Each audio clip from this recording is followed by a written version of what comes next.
You're listening to Leadership Powered by Common Sense with your host, Doug Thorpe. Here's Doug.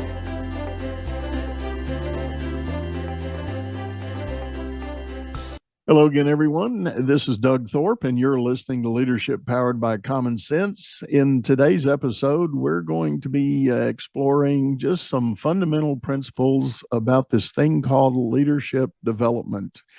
And I, for one, am a champion of that. I've been a student of leadership study my whole career. Had some great opportunities as a young man in my school days, and then in early commission as a military officer, and carrying it on with me in business. My guest has a similar story. His name is Mark Ashby. Mark, welcome to the show. Yeah, hi, Doug. It's a pleasure to be here. Fantastic. You might detect a slightly different accent, at least in contrast of his versus mine. Mark, tell everybody where you're calling from. Yeah, I'm calling in from Sydney in Australia this morning. Nice rainy day. Yeah. Well, we sure appreciate you making the time jump difference with us and joining in. Mark, tell everybody a little bit about your background and kind of the journey you were on to get to where you are. By the way, I should say, and I'll let Mark elaborate on this, but he too is an executive coach and an advisor for businesses wanting to make changes with culture and framework for leadership. So, Mark, tell us your journey. Yeah, thanks, Doug. Yeah, look, I grew up in Sydney my whole life. I grew up in a real beach culture. So I was essentially a surfer by the time I was sort of 5 years of age. You know, my father was a good surfer. So it was just that natural progression for me. And it's a real, I suppose, way of life here. And but I always had a bit of a fascination with the military, funnily enough. And it's something I always loved. And so in my sort of 20s, mid-20s, I had a bit of a, if you don't want to call it a brain snap, or a bit of a direction, change of life, and then I had something that I'd always wanted to take on. So I had that dream of joining the military, especially the specialised units, which I loved, and I took that plunge. And got myself ended up finding myself in the one of our airborne units, sort of like an elite paratrooper unit in Australia, and did a couple of tours of East Timor with that unit, which was fantastic. And then, of course, with the Twin Towers coming down in New York, which is a massive day, I suppose, that changed not just the States, but it changed around the world, and it really affected us as well. And I was like a lot of the guys, we were very keen to get over into the Middle East. It's the old story, and it's like a football team. You don't want to be on the bench. You want to be over there. You want to be playing the game. You want to be part of it. And I had an opportunity to go to the Middle East as a private contractor in 2004, which I took that chance, not really knowing what I was getting myself into. And I think it was a huge shock to all of us, going over there, just to how bad it was, how full on it was, that it was a proper war zone. And got very fortunate to be attached to your military, to the US Army, and to the Green Berets on a couple of rotations, and even doing a little bit of work with the State Department there, which was fantastic. Amazing opportunities. And I, even though it was a super dangerous, position and very dangerous job, I actually really enjoyed my time. It was like working at the real pinnacle of what I wanted to do in life. Very successful over there. Ended up doing my last 4 years at the Australian Embassy in Baghdad, looking after our ambassador there, female ambassador, which was an amazing job. And then returned home in 2016 and started the process of sort of looking at starting my own business. The corporate world, I was working for a friend of mine in corporate, doing sort of risk consultancy and leadership and mentoring of execs. A lot of media work there as well, media corporate, and went back to university and did my master's degree at 48 years of age, which was pretty terrifying, but really great opportunity, and I thoroughly enjoyed that. And then started my business a few years ago now, and like we said, like a consulting business, and just dealing in that leadership sphere and mentoring either single execs, individuals, or in that sort of team environment, that sort of middle management environment, which I thoroughly enjoy. I love doing it. Well, I will say, as many do, thank you for your service doing that. And it is interesting to think about going back to the graduate school at that age. And I certainly know a number who have done that. But congratulations on that move as well. I want to start, I guess, with a theme that it actually came up in a show I recorded yesterday. I was talking with one of my guests, and I'll tell the story again, and it will be a repeat if we end up producing those or releasing them back to back. But when I first started seriously thinking about beginning my coaching business, I was talking to a really good friend of mine who himself is a very accomplished private CEO. He is one of these guys that gets tapped by venture capital and private equity companies to come in and be the head of a venture that they might buy. And he did that 6 or 8 times, and great success every time. And just a really powerful, thoughtful leader, great student of leadership. I was telling him what I wanted to do. I said, I want to be a leadership coach. And he said, well, that's a great idea. The world needs it, but I'll advise you, you can't sell that. I said, what do you mean? He said, your sales proposition cannot be about teaching leadership. Nobody gets that. I said, what do you mean? That can't be true. And he said, no. He said, it's my humble opinion that there are only 5% of the CEOs on the entire planet that really believe and understand in the core meaning of leadership. And he said, everybody else dabbles around it or even ignores it or doesn't think about it because they've been elevated up through the ranks and they've evolved into the positions they're in, but they seldom attack the duty with the mindset of being a better leader. So, ergo, you can't sell leadership. You're going to have to sell something else, but still deliver leadership development. And so I'll stop there, and I'll ask. I'll get your take on that for one, and then I've got another follow-up piece. But what's been your experience as you've gone out and tried to do that for people? Yeah, I think it's a great point, Doug, and I totally agree with what you're saying in that, I suppose, concept of many, and we'll call them, very senior people in corporate or business, government, whatever it's going to be in the professional sector, that I suppose truly believe they don't need any further education or further improvement or readjustment because they're at the apex of their professional life, and I think a lot of them have the attitude, I am a leader, I don't need to be helped or advised or told what to do. And you are right, it's about, I suppose, understanding where they're at and really flipping that whole paradigm on their head and making them understand that they do need that bit of a bit of a nudge or a bit of, like I said, a bit of a shift. So, I mean, the ones that do understand it, of course, it's very easy because they're in that real great mindset. But it's not the majority.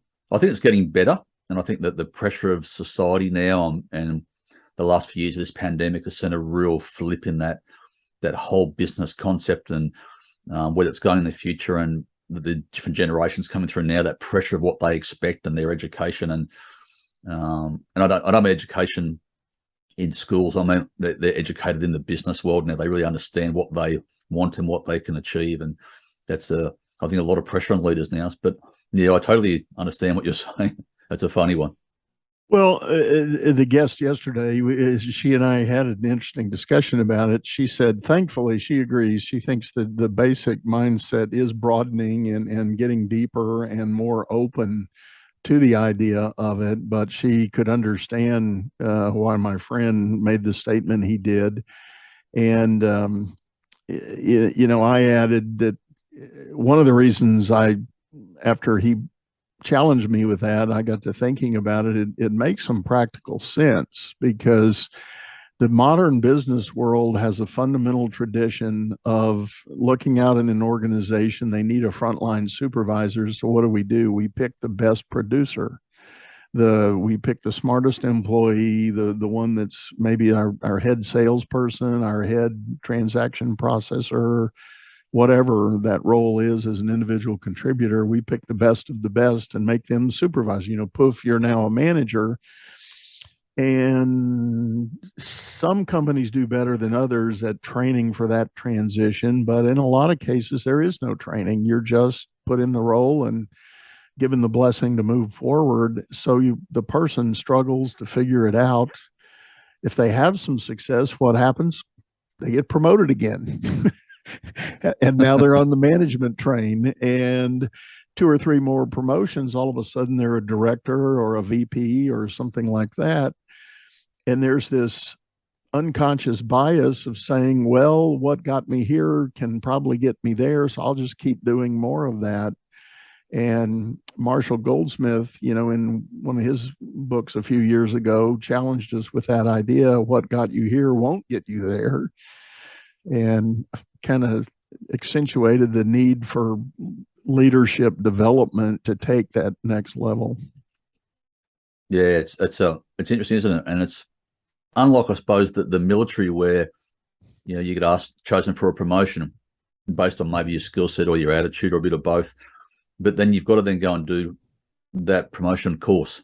Whether like in Australia they call them subject courses, or so you'll go and do your 6-week course, and that determines if you are ready to be that next ready for that next promotional level. Right. And even in the private sector, when I was contracting, we even had courses in the private sector. The same thing. We actually had like military style courses in there to determine if you were ready for that step up, because the pressure was so immense and so great, and so much responsibility to get it right. And if you're, we have a term that we call them in our game. We call them bluffers, and the bluffers are, just like you basically said, the ones that get promoted, and they're super intelligent and they're bright, but they can bluff their way through because they've got that great ability to adapt and personality, and Right. and they are smart, but are they actually ready to do it, or do they somehow pull it off? Some can, some can't, and it really is interesting, isn't it?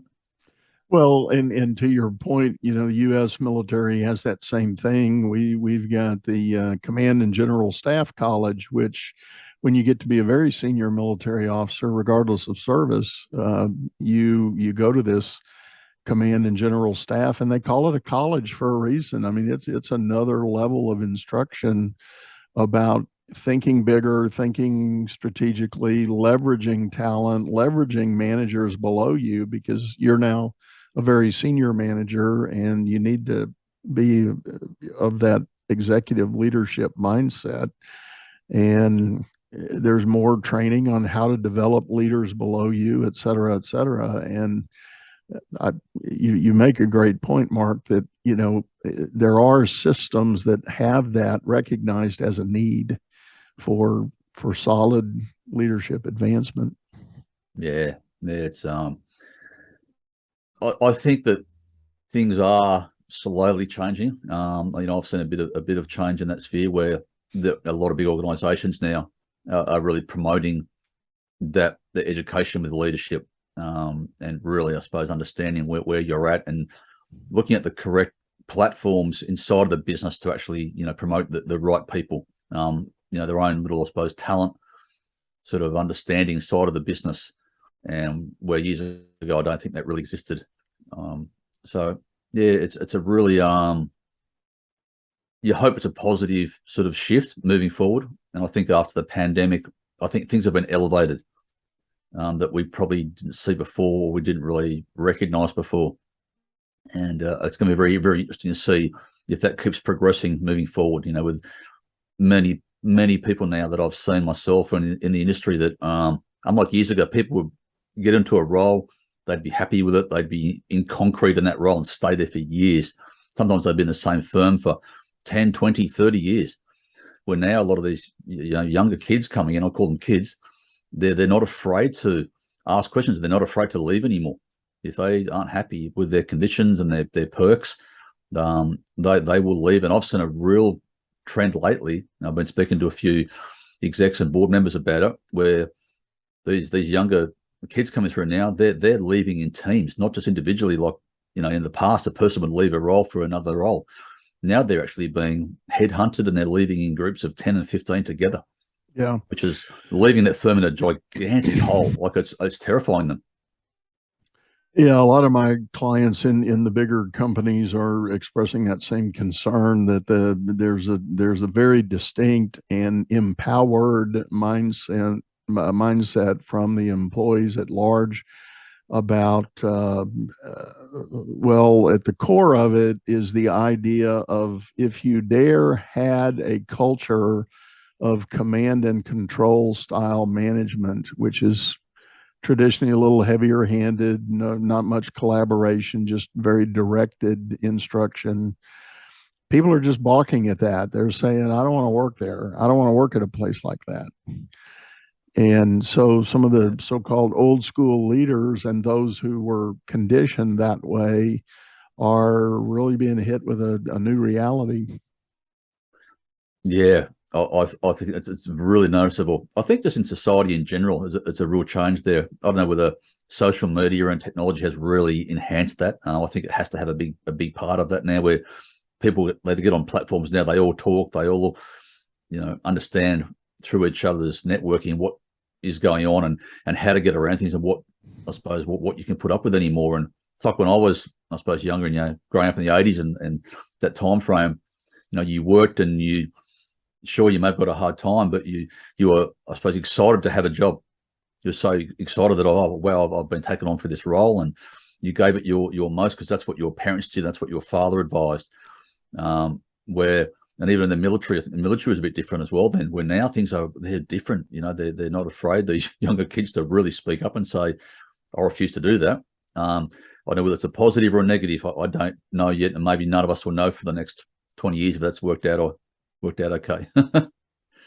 Yeah, when I talk to people about this, I'm reminded of the first civilian opportunity I was given when I got out of the military was to go to work for a bank, and I had gone through the interview rounds. They had sent me the offer letter, and one of the very senior execs I'd interviewed with was ex-military, and he told me, he said, "Hey, in this process, if you ever have a question, call me, and don't make any final decisions if you do have a question. I'll be happy to help." So, long story short, I got the offer letter and I thought about it a while, and I was a little concerned. It felt light. I thought, maybe I could ask for a little more, because coming out of the military, I'd had some leadership responsibilities and some big asset value duties, and so I had done a few things more so than the average 28-year-old would have, and called him and said, I'm a little worried about this offer. And he said, well, I tell you what, Doug, he said, these were his exact words. He said, I'm going to ask you to trust us and come give us your first pound of flesh and let us get to know who you really are. And I promise you're going to be handsomely rewarded for that. So it's a little bit longer game than what you're asking me. And I thought about those words, and I've thought about them many years afterwards. If I told a candidate today, give me a pound of flesh, they're not doing that. Well, they may not even know what you're talking about. Yeah. And I think it's just that work ethic, isn't it? That I suppose the different generations maybe have, and it was, you grow up in that arena where you're just expected to, to really, put your head down and work and do your best, and I suppose achieve what absolutely most of what you can. That's that bit of pride that comes with it. It's like I said, it's going to be very, very interesting, and a real shift in different generations, I suppose, isn't it? And that's just life. Well, and that leads us to another point. In a lot of these companies that I've had an opportunity to deal with over the last few years, even pre-pandemic and now post-pandemic, there was already a mindful recognition that culture was changing, and one big company that I worked with embarked on an earnest effort to change their culture because they had a 100-year legacy of operating a certain way. And the chairman said to the leadership team, I don't think we can keep doing this for the next 20 and 25 years and attract the talent we need that's now coming out of school, and because they think differently. And our culture is going to have to change to embrace them and bring them on. So they embarked on a very deep dive into culture change and mindset shift among management. Have you seen some of that with the clients you're dealing with? Yeah, it's not across the board, and like you said, it's slowly coming on. I think it's fantastic when you get an organisation in some ways that really want to adapt, because we all have to adapt in life. You know, I had to adapt, and I went back to university at my age. You either adapt or you fall off the boat, and that's it. And the boat sails away, and you know, and so I've really found that, and it's really exciting for me when I do have an organisation that really is on board with it, and this is what they want to do, because it makes my life easy, of course. And you really get to then weave your magic and do what you're good at, and really immerse yourself and essentially, you know, get the best out of those individuals. You know, that really just elevate them. You're not there to make them rock stars. You're just there to make them a better version of what they actually are now. And Right. a lot of it is with that culture, of course. And I know this culture word gets thrown around a lot, but at the end of the day, for me, it's just about, and I say this to a lot of leaders, you know, I get that exact one-on-one, and I say, do you want your people coming to work on a Monday morning and they're loving what they do? They actually love coming to their place of work, and they really have a great time here, and they're not thinking about the rest of the week so much. They're going about their job and they're rewarded and it's fulfilling. Or do you want them coming here Monday morning and all they're thinking about is Friday afternoon? I said, which one do you want? Because that's the reality. And I say it to a lot of them. I give them the hard truth. And I think with our backgrounds, Doug, that military background, we're a bit more honest with them. We're not as scared to go in that office and actually say, hey, you've either got a problem here, and this is the reason why you've got a problem. This is the reason why you've got, you know, a really big turnover of staff. You've got key individuals that are leaving. And sometimes the answer is it's front and center. It's right in front of them. And they either one, don't want to see it, or they refuse to see it.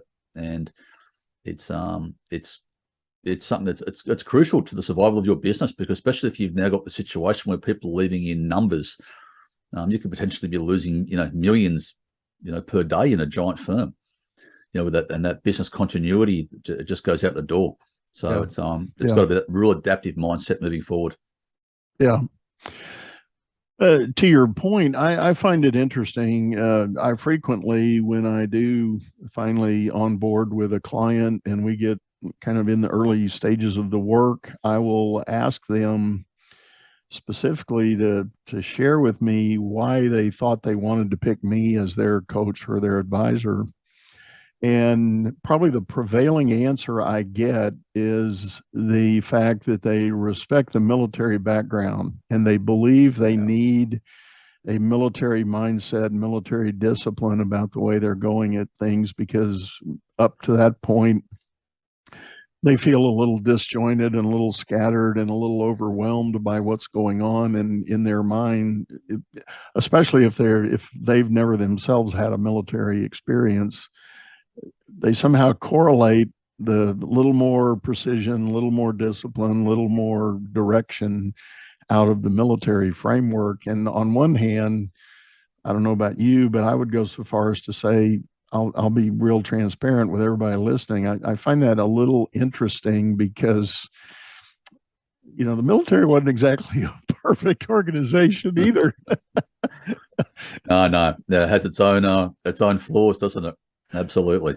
It's definitely different, but you know, it wasn't the ultimate solution. And again, like all corporate, it really depended who the commander was as to how well you felt about your unit that you were part of.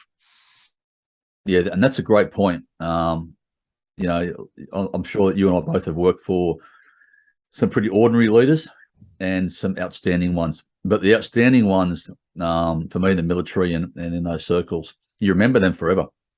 You remember the bad ones, of course, but you really revere the great ones. And I had some fantastic leaders, both Australian and US leaders I worked with. I worked under a couple of your two-star generals over in the Middle East, and just amazing individuals, just down to earth, great common sense, and very simplistic in their approach. You know, that I love that whole methodology of turning complex into simple. And I think that's a great thing that you know, people like you and I, Doug, can take into the corporate world, is that real approach of making a complex situation and really reducing it to something simple that everyone understands and everyone can follow. And I think that's that great military mindset. And it's like I said, those little precision moments and just the smallest details, like being on time and being presentable, that can really go a long way. Absolutely. And just those good manners and being honest with people, and that can really, like I said, go a long way in business. And and I get the same. There's a lot of people that will take you on. I think they're either terrified of that somebody from the ex-military coming in, or they embrace it.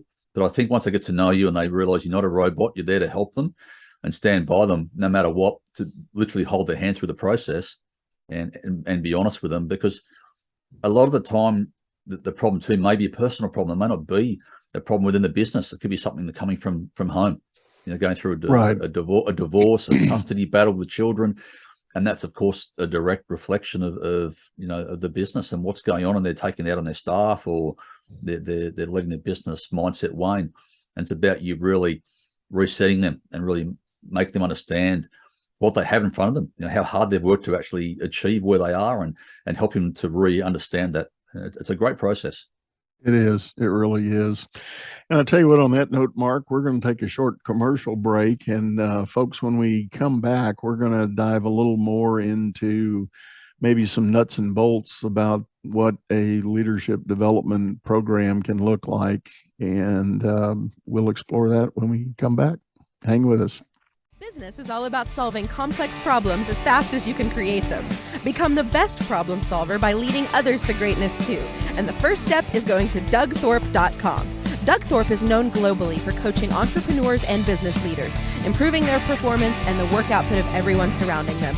You can find health, wealth, and happiness by learning to lead others to health, wealth, and happiness. Go to DougThorpe.com now and order Doug's books or hire him to coach your managers. That's DougThorpe.com. All right, everyone, we're back. This is Leadership Powered by Common Sense. I'm your host, Doug Thorpe, and I'm talking with Mark Ashby, and we've been talking about the general topic of leadership development. I think we did a pretty good job in the first half of sort of dispelling any mystery of what that might be and how it applies in the modern business world. But as I said before the break, I'd like to lean in a little bit and maybe talk more specifically about what a leadership development program can look like if you've never had one, never been a part of one, or never explored what that might be. So, Mark, give us a kind of a flyover of the framework you might like to use when you engage with a new company. Yeah, if I'm going into a organization, Doug, and it's with an individual, maybe like a senior exec, a board member or above, it's going to be that one-on-one. I suppose it's more like a mentoring thing with me, where I'm going to be by that person's side, generally either for 3 months or 6 months. It can be tailored either way, but it's not going to be for 4 weeks. I'm wasting their time and they're wasting mine, because to really get the best out of themselves, it's a bit of a journey. If someone's at that level and they're in a bit of a meltdown, I suppose you want to call it, you've really got to take that time with them to really get them back to that best version of themselves. And that's how I do that individual, I suppose, version of that with that team environment. If it's at middle management of a large organization, they want me to go through their whole staff. So they've got a staff of 200, and they're like, okay, Mark, over the next 6 months or the next year, we want you to take all of our staff through that your leadership program. My program is very systemized. I've got quite a large sort of lesson format that runs over different modules, and it really starts from everything I've learned through all my years overseas on the job, in the military and the private contracting world.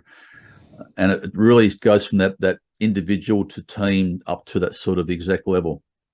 And it's really based on, like I said, everything that I've learned. And it's about them understanding how we ran our teams and how we had that real, I suppose, emphasis on the individual and how that really affects the collective. And then the importance of the collective team with the individuals. It's like that cog on a wheel. And if one of the cogs is broken, the engine that you're performing in that business isn't going to work as effectively. And it's about them really understanding that. I've got a methodology. It's called a diamond methodology that I designed, and it's a methodology based on removing the emotion out of crucial decisions to actually arrive at that sort of point of a correct decision. It's like can be anything that we do in life. We I suppose the emphasis of life is we make a lot of decisions based on emotion, and if you can remove emotion, sometimes you're going to get a clearer decision. There's a great example of that where we had a leader in one of the businesses that was a CFO was leaving this firm, and he was quite a toxic individual. When this person left that organization, straight away the emphasis was really on this chap. Was like it's such a great sort of feeling within the business. I asked everybody, "Are you really happy this person's gone? How do you feel about it?" And they were like, "Yeah, it's outstanding that this chap's gone. Now we can move on. It's like a weight off our shoulders." And I was like, "But what's the flip side of that? What's the flip side of that person leaving? That this person looked after all the tenders there, the contracts, and he left a gigantic void in the business and took all those contacts with him." So, and that's what I was saying to them. It's a great example of where you've got to look at the negative and positive concepts of that individual leaving. And that's how we ran our teams, Doug, overseas. We took emotion out of our decision-making process on the job so that we could all get home safely, because we couldn't just base things on emotion. And I think quite often in business, I'll see a lot of leaders do that. They'll really jump to a quick decision. They'll maybe employ a friend of theirs or somebody from the outside, rather than looking at the actual people right in front of them. They've got this amazing workforce, or this amazing crew of people there. And that's a real big part of, I suppose, my methodology is that diamond methodology, that taking emotion out. Yeah. I like that approach, because you're 100% correct, and at least it's all lines up with my own experience. The more emotion we pack into a decision, inevitably we're going to get really skewed off in a tangent that is not going to be the best choice. And along the way we've touched on, but we haven't said it specifically yet. I like the idea of one of the key roles of being a leader is to provide clarity. We touched on it when we were talking about the military leaders that kind of break complex things down into simple directives and simple instruction, and that's all about clarity. And I was introduced to the phrase a long time ago, and I love it. A confused mind says no. And I think that's certainly been my experience leading work teams. If I have overcomplicated a directive or a set of instructions, I'll go in the next day or the next week, and it doesn't seem like anything's happening, and I'll get frustrated. Well, why aren't you guys moving on this? Why aren't you guys working it? And the truth is, they weren't clear on what I was asking them to do, and so they didn't do much of anything. And it's not that they were bad, but I've come to the place of saying to leaders, if you've done a reasonably good job of hiring your team, they want to do the right thing. Nobody wants to show up and be average. Nobody wants to show up and do the wrong thing. And if you haven't clarified what the right thing is, they are going to do nothing because they're afraid of doing the wrong thing. So they do nothing. Yeah. That's a better choice in their mind. Yeah, absolutely. And you've really got to give them the opportunity to actually do exactly what you've said. You give them the best opportunity, the best chance to be the best in their role, to be that supportive person. And something I say to a lot of leaders when I do that mentoring with them, I say to them, how often do you get out there and talk to your staff? And I mean really go out there and actually embrace them and understand them and walk the floor and have lunch with them and get to know them. And some of them are fantastic at it, and you can tell they're really respecting the business. But other ones, you'll talk to the staff, and I'm running my coaching, classes, and they're like, "Oh no, we never see the boss.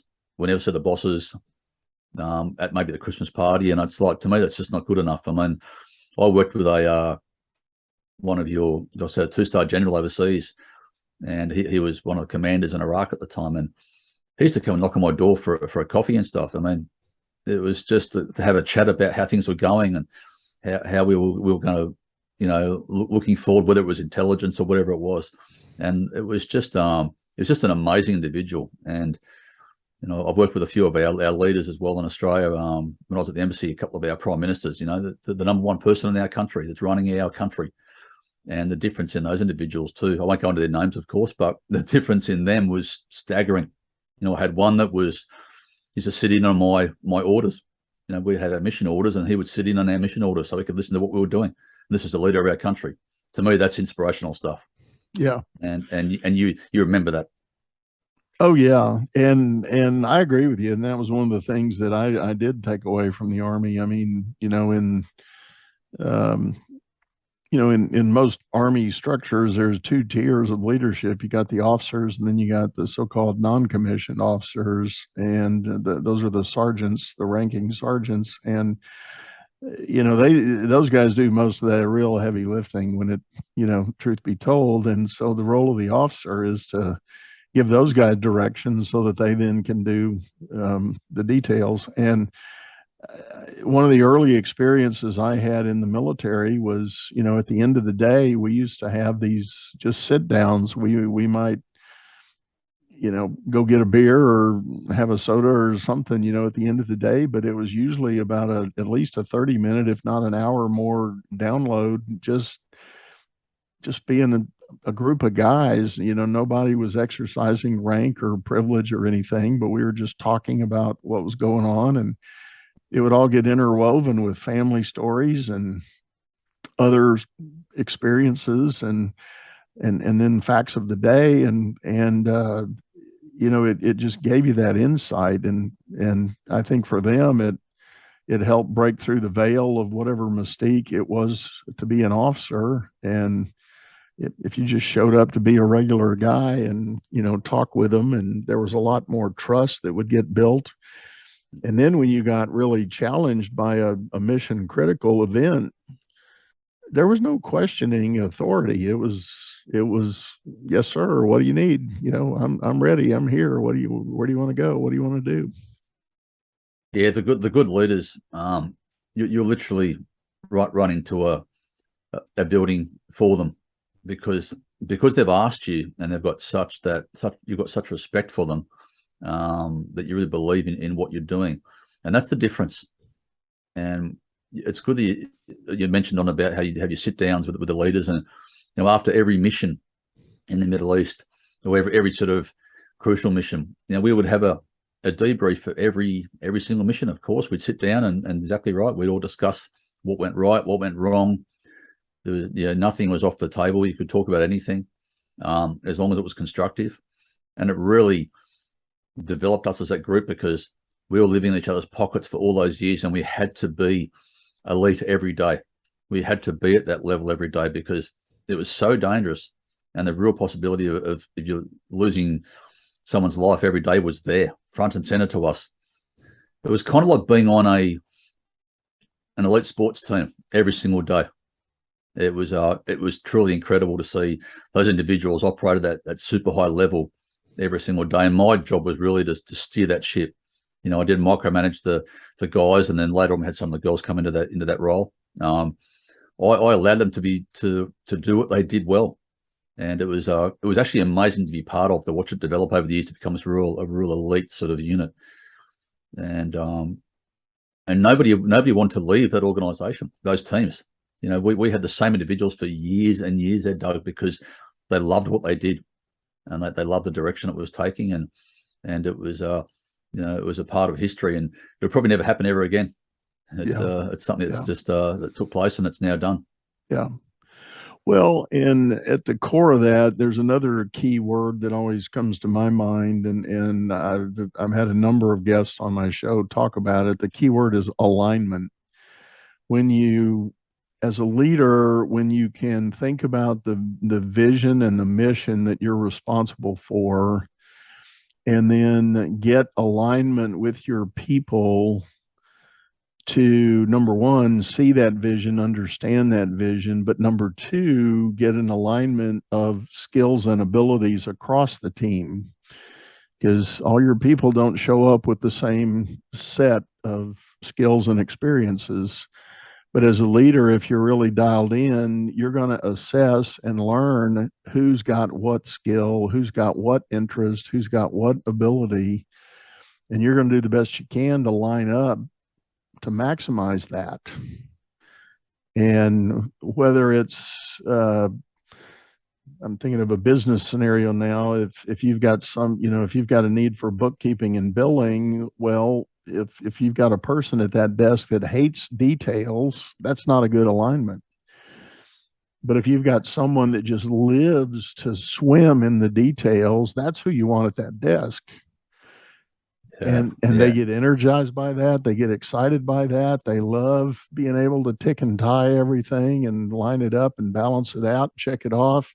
And boy, that's the person you want at that desk.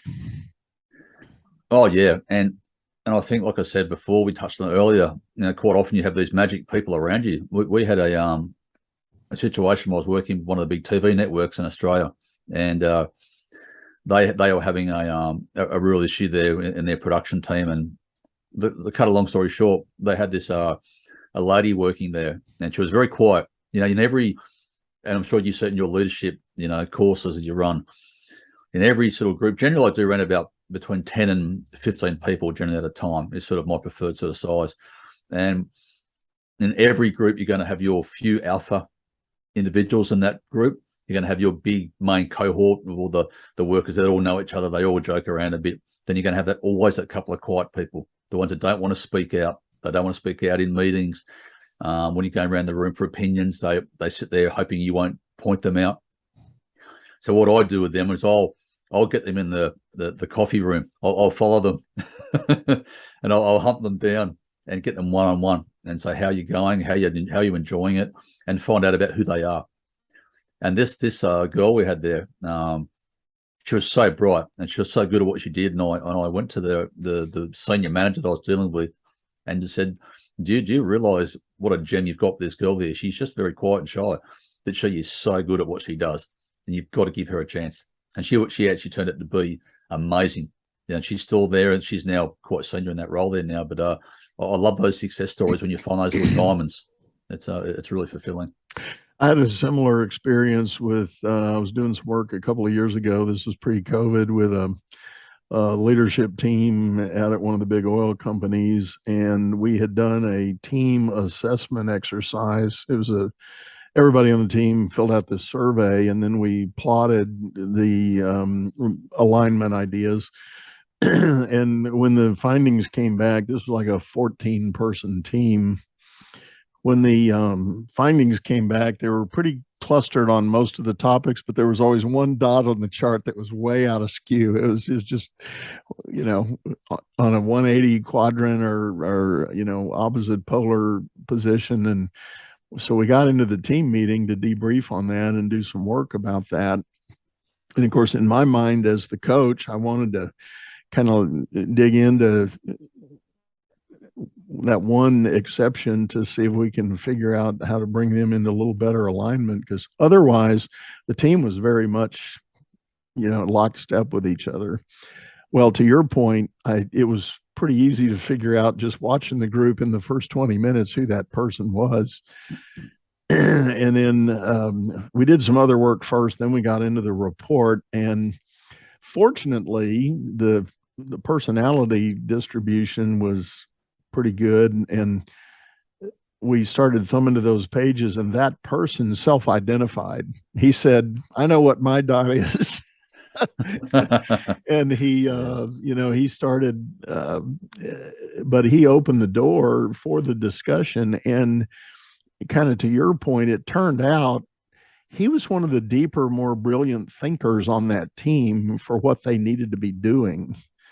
But he was a little awkward socially. He was one of those unfortunate guys that probably in grade school he was picked on and made fun of, and all of that. But he was brilliant, and I mean, just absolutely stellar thinker. in this subject area where they were. And I was successful in getting the team to have a much deeper appreciation for the value that guy could bring to the team, and for them to be less inclined to quickly dismiss him when he would stand up and start talking. And they actually, that day, they made a covenant to do a better job of pro rata equally sharing ideas and conversation around the table. And they admitted they had had a history of dismissing him too quickly. And months later, I checked with the team leader, and he said, this stuff is working out great. He said, we got so-and-so plugged into our decision making, and we've done so much better since we did that. It's just enhancing that person's individual brilliance, isn't it? Everybody's got something they're good at. Some of us are a bit more confident in that arena of talking to people, and others aren't. They're terrified of talking in public. And I'm working with another lady at the moment. She's terrified. She has to do a lot of sort of keynotes and master classes, and she's quite senior, does a lot of international travel, and she's just terrified of talking to crowds. And it's the most terrifying thing for most people in life. I think coming from the military, where I suppose we're wired a little bit differently to sort of not worry about people's background so much and who they are. But yeah, it's a real incredible thing to sort of watch, but it's about, it's about giving people opportunity, giving them that scope to actually improve, and giving them the opportunity, like giving them the chance to actually shine. And unless some organizations, especially what you were doing maybe on the oil rigs, you're going to get some pretty rough and tough customers out there that maybe think they know better. It's not a typical corporate world, is it? You can get some pretty fearsome individuals that they're like, well, this is how we do it. If you get them on board, it's easy.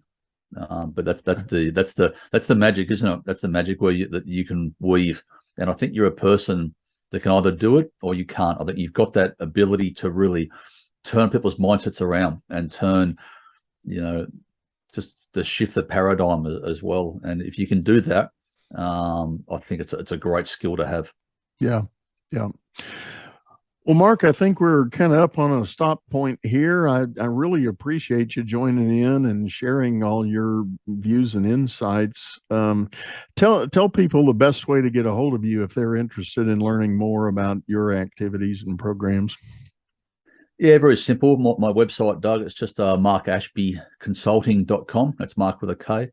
And my email address is just mark@markashbyconsulting.com. I've got a pretty extensive website. I've got a free masterclass on my website that you can just have a listen to. Give your listeners a bit of an idea of what I'm about and what I do. And if they'd like to get in touch, I'd love to help them. That's wonderful. Well, again, Mark, I really appreciate you getting up early and joining us and being a part of this program. Folks, if you didn't catch that link and all, it'll be in the show notes, and you can hop down on the episode and see all that there. I do want to remind everybody that if you're listening on your favorite audio streaming, we do have a video version of this over on YouTube, channel by the same name, Leadership Powered by Common Sense. Please hop over there, subscribe to the channel, leave us a comment, leave us some notes. We'd love to interact and engage with you. And one last time, Mark, thanks again for being a part of this. Really appreciate it. No, it's been a pleasure, Doug. Absolute pleasure talking to you. Thanks so much for having me on the show. You bet. And again, thank you for your service. Folks, we're going to sign off now. Wish you the best, and thank you for listening in and being a part. We hope to see you again real soon. Take care. You've been listening to Leadership Powered by Common Sense, hosted by Doug Thorpe. If you would like to know more about the coaching and advisory services he provides, visit dougthorpe.com.